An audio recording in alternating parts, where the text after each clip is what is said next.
ازيكم يا حبايبي؟ أنا إيناس حامد وجايبة لكم النهاردة قصة مختلفة. قصة من النوع اللي يخبطك على وشك ويقولك فوقي. تفتكروا ممكن واحدة تبقى متجوزة وجوزها مش مقصر معاها ويسافر عشان يجيب لها فلوس ويعيشها في عز تقوم تخونه؟ الموضوع ما كانش كده وبس، الموضوع دخل في دوامة أكبر، خدت فيها خطوات غلط، كانت فاكرة إنها بتهرب من الوحدة بس كانت بتغرق أكتر. النهاردة هند هتتكلم لأول مرة وتحكي حكايتها بصوتها. ألو، السلام عليكم يا أستاذة إيناس. وعليكم السلام يا هند، أهلا بيكي في برنامجنا.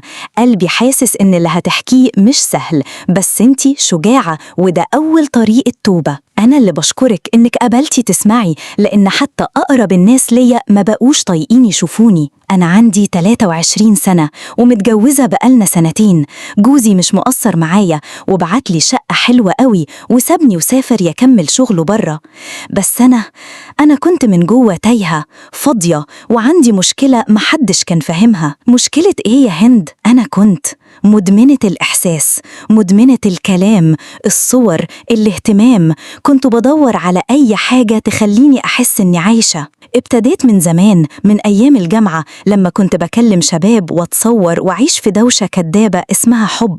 ولما اتجوزت اكتشفت إني مش طبيعية. كنت بطلب العلاقة من جوزي كتير، أوقات كان بيزعقلي ويقولي انتي مالك، وهو وقتها ما حاولش يفهمك أو يعالجك. لأ، هو سافر، افتكر إن السفر هيحل، وأنا كنت بنهار.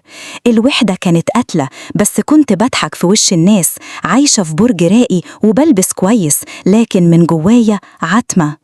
جربت أكلم شباب وكنت فاكرة إن طالما مفيش حاجة بتحصل يبقى عادي، لكن في يوم دخلت حياتي كارثة على شكل بني آدم. كارثة، احكيلي. جالي طلب صداقة لطيف شكله حلو وابتدينا نتكلم، وبعد شوية اتقابلنا وحصل اللي محدش يتخيله. خنت جوزي، خنت نفسي، خنت ربنا. أنا حاسة بيكي يا هند، بس انتي لسه ما قلتيش كل حاجة صح؟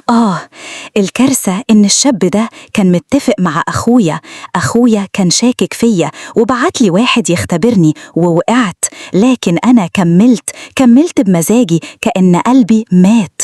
وفي يوم كلمني الشاب واتفقنا نتقابل تاني، وحصل بينا حاجات وما كنتش أعرف إن أخويا كان بيراقبني وعرف كل حاجة. الله أكبر يا هند، ده انتي مش بس فقدتي ثقة جوزك، ده فقدتي ثقة أهلك كمان. أنا خسرت كل حاجة يا أستاذة إيناس، كل حاجة.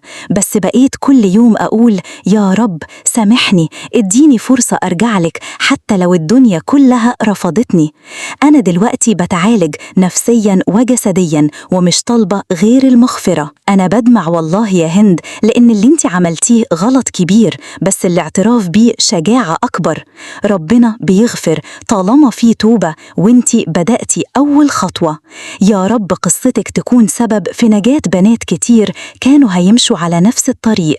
شكرا يا هند، وخلوا بالكم الفراغ بيقتل، بس ربنا موجود، هو الأمان الحقيقي.